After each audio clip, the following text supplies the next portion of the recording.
Miriam Ross-Tampour had come home from a dentist appointment and was resting on her couch when her doorbell rang. When she opened the door, her life and the life of her roommate changed forever. Miriam and Marcia were born into Muslim families in Iran. As young adults, they both became Christians. Converting from Islam is a crime in the Muslim world, punishable by death. The girls knowingly risked their lives and put Bibles in the hands of 20,000 people. They even started 2 secret house churches. In March 2009, Miriam and Marcia were arrested in Tehran, held in the infamous Evin prison, where they faced execution by hanging. Please welcome to the 700 Club, Miriam and Marcia. It's nice to have both of you with us. Thank you. Miriam, let me start with you because this whole thing started with you. You were on your couch in your own apartment. You'd come home from a dental appointment. The doorbell rang, and what happened?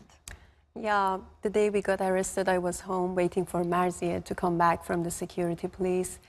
And I knew that something bad would happen because we were both suspicious about the phone call that Marcia had received in the morning.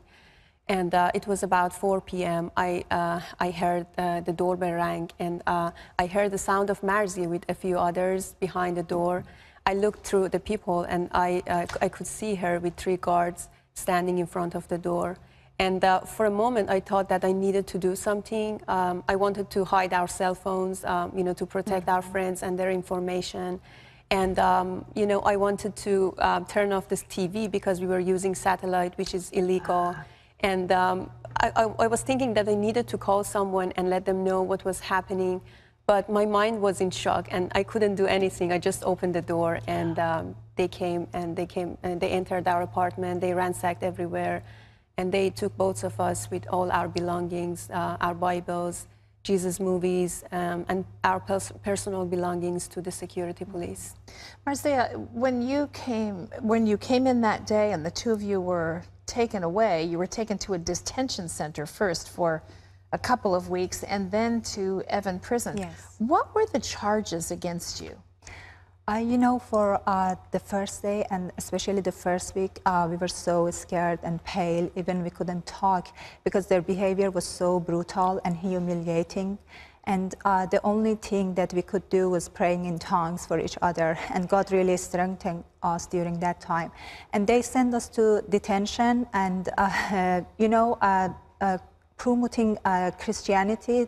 To be a Christian, it's not illegal. It's legal. It's not legal. And they had to give us another charge. And they sent us, after 15 days, they sent us to Evin prison with the charge of anti-government, blasphemy, apostasy, and promoting Christianity. Just based on the materials that you had in your Yes. apartment and whatever their suspicions of you were.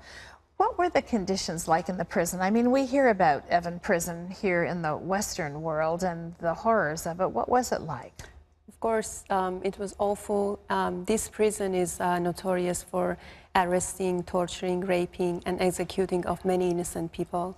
There are many respectful and intellectuals, like religious prisoners, like lawyers, students, journalists, and even doctors who are in prison just because their beliefs are against the government's inhuman rules. And like other political prisoners, we spent 259 days in this prison, and we had the experience of being in solitary confinement.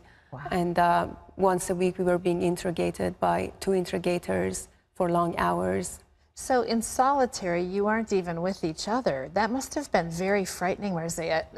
You don't know what's happened to her. They can really lie about things and make you think something's happened that has not. How did you survive that? As Miriam explained, our situation in 2009 was very worse, and they separated us for about 20 days. And each week, once a week, we were being interrogated by 2 interrogators for long hours, about 8-7 hours. And they took her, and I became very worried about her situation because I didn't know where she is, and I was praying for her to be safe. And we didn't have any information about outside. The cells was very small, and just we prayed, and God really helped us during that time. What kind of deprivation did you see and experience in the prison? And I know that illness often is something that people suffer through there. Talk a little about that, Miriam. Yeah, for 9 months we were both sick, and we were suffering from different kind of diseases.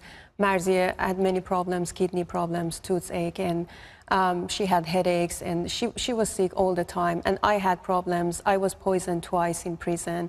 And after 2 weeks, they sent me to a doctor, and she gave me a medicine which was wrong. And again, I was poisoned. And the doctor just laughed and told me, oh, okay, I think that I gave you wrong medicine. And it was not just about us. There were many prisoners in this prison, like political prisoners and other normal prisoners. They are suffering from this situation in this prison.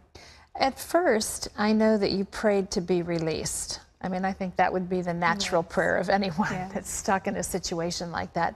But then you began to pray for other people and see God move in the midst of your situation. Tell us some of the things that happened there. Marcia, why don't you start? Yes, you know, for the first week, I mentioned earlier that we were so scared, and just we prayed for our release because we didn't want to be in that brutal place. And but after that, we had many great opportunity to talk with many prisoners. There were many prostitutes, addicted people, and most of them, they were so hopeless, sad, and disappointed.